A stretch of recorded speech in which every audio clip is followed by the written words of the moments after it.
I got a call from my good buddy Steve Faist. You might have seen him in some of the other videos that we've shot here. He said, Gabe, you gotta come down because you gotta shoot this car because this car is leaving tomorrow. So I was like, all right, cool. I came down and boom, look what we found. 40 Ford Deluxe, very iconic car. So I'm gonna walk you through this car, show you some pictures. Steve's gonna give us a little story about it. It's gonna go to a new owner. It has an amazing story behind it, which we might save for the West of Tulsa channel. Check out this car. Let me know what you think down in the comments below. And be sure to hit that subscribe button if you don't mind.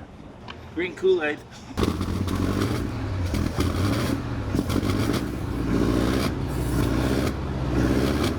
Well, obviously through you, I met CJ and Beth and the whole crew. Talked to CJ, he had 4 cars. I looked at them and they were just cool because they were all original, unmessed with cars. And I'm like, you know what?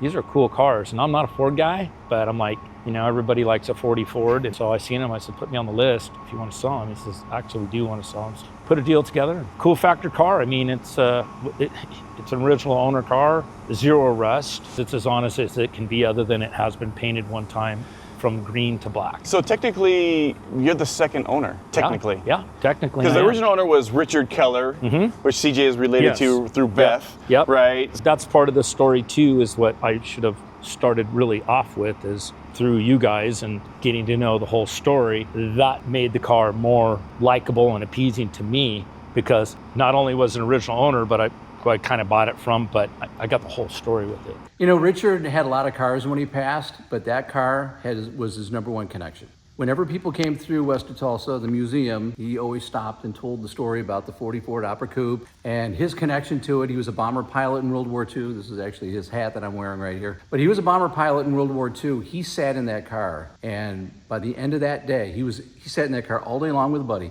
and they listened to radio reports coming in. He was from Pearl Harbor. By the end of the day, they knew they were going to war. So he had a special connection to that car. The 40 Ford represents many happy memories and a contact with many people, and also seeing a portion of the United States. He did want that vehicle to go to somebody who was going to, I don't know, not hot rod it, keep it original. And the fact that, maybe kids might enjoy it and they can go back in time.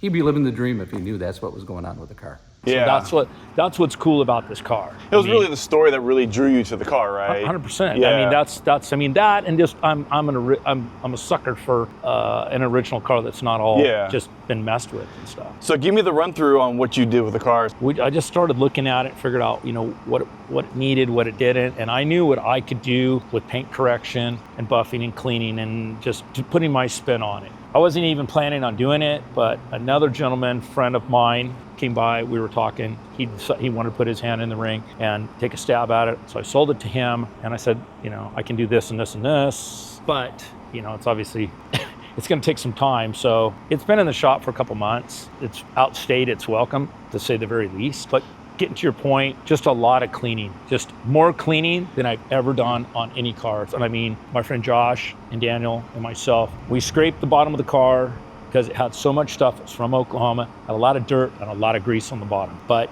it was cherry other than that. So we degreased it. We went through almost 5 gallons of degreaser on the bottom of this car. Jeez. I got my hot steam cleaner out and I went through the whole, just back and forth. Bottom line, it was about 13 hours of cleaning just to do the bottom of this car. Holy smokes. Yeah, same thing on the engine compartment. It was just a lot of just cosmetic cleaning. And then get to the outside, the grill wasn't in it, bumpers weren't on it, so the bumperettes, the bumper guard, and all that stuff. I pulled a lot of this stuff off, and then I just started buffing it. This was tough, because this thing was like flat black. It was dead. I got some of the old primer off some spots, and I just started buffing. I went through 3 stages of buffing, all the way to a foam pad and into hand wax and all that stuff. Yeah. That was it. I probably have a week and a half in buffing on the thing, and then just going through. The car came with quite a few different pieces, chrome and so on and so forth. Yeah. And so basically we just went through and we all kind of jumped in and had a little polish party, and we polished all the chrome and cleaned it up, sent the wheels out. The wheels came with the car, but the tires did not, right? Correct. So those wheels weren't on the car when I bought it. It had some weird morphodite wheels on it. The caps, that came with the car? Those are caps that I got with the car. They've got Ford Deluxe on them. This thing is a Ford Deluxe. I'm not a Ford aficionado, so I don't know if they're the correct year, but they work and they look good and stuff. So I just cleaned them up and used the best 4 out of the 10 that I had. But you know what the funny thing is that it's so subtle, but it pops, it makes the car stand out so much as the green that you chose to paint. You said powder coat, it's not paint, right? Yeah, it's powder coated. So yeah. powder coat green with the black, the contrast is freaking amazing, especially with the red, like little, Ford Deluxe logo there. In the inlays and the logos. Yeah, I love that. That's a nice little touch. You were trying to match the wheel, the color?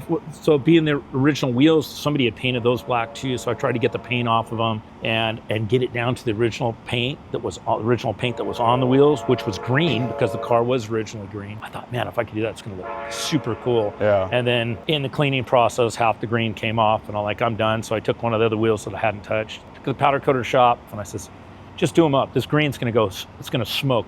Look smoking good with these, with this black car. Oh yeah, dude, so, it looks incredible. I mean, to me, it just makes the car pop even more with the wide whites and the black car. Would you say you're pretty proud of this? Obviously the new owner is going to be super stoked when he sees it, but yeah, he saw it yesterday for the first time and he was pretty taken back. I don't think he really realized until he came over, because I told him, I go, the car looks pretty good, man. I think you'll be kind of blown away with the transformation of the car. I think he thought, I did that Lincoln for him, but he didn't really know how much work I put into that Lincoln. So when he came over and he saw it, because he saw us in the beginning when it was underneath the car cover over there with flat tires and all jacked up and the millions of parts on the inside, and you couldn't barely see in the windows.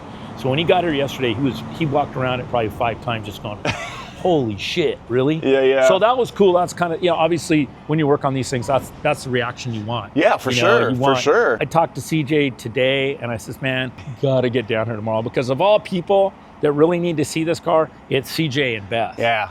Honestly, they're the people that I want to see it the most. And CJ's like, what time's it leaving in the morning? And I'm like, dude, we're gonna try to get out of here by 8:30. He goes, dude, I'm working till 2. There's just no way. So, For those of you watching that have a context, CJ and Beth they were co-hosts on the West of Tulsa show that I'm on, and this car was in Richard Keller's collection, which was Beth's grandfather. He had these cars, they were selling it off, and Steve bought it, like he said earlier in this video. But we really think that CJ and Beth need to see this car, because this is nothing like what it was when Steve took ownership of this car. So I think it'll also be a great surprise. So what we'll have to do is another video, I think, with their reaction. So we'll have to get them on camera. So we'll have to set this up, because I feel like they'll probably trip out the most, because they have attachment to this car. I think because obviously CJ being into the cars and looking at it all the time and seeing it in the shop every time we walk down the shop, up on the lift and all that stuff, he's going to trip out the most. I totally agree. I can't wait to make that happen. So I think we'll have to do that. We'll have to maybe part 2 to this video. Yeah. So maybe this will be a West of Tulsa video. Yeah, I think it's just a really cool story. I'm so stoked how it came out. Dude, beyond what I expected, for sure. Which was hence the reason why I was like, you have to get here today. Oh yeah, no, for sure. To do the 100%. Take pictures of it. 100%. Not the video, but the pictures 100%, at least. 100%, dude, 100%. So, and that's what CJ asked me too. CJ's like, well, can you take some pictures? I go, well, I got one step better. I got Gabe coming over. I'm like, so he'll hammer this one home. Yeah, so for we're sure, good. dude. I think you did a good job, man. This is incredible. The new owner should be super stoked. He's lucky to have this car. He's really lucky. Yeah. Yeah. Hopefully he watches this video and he hears me say, you're really lucky.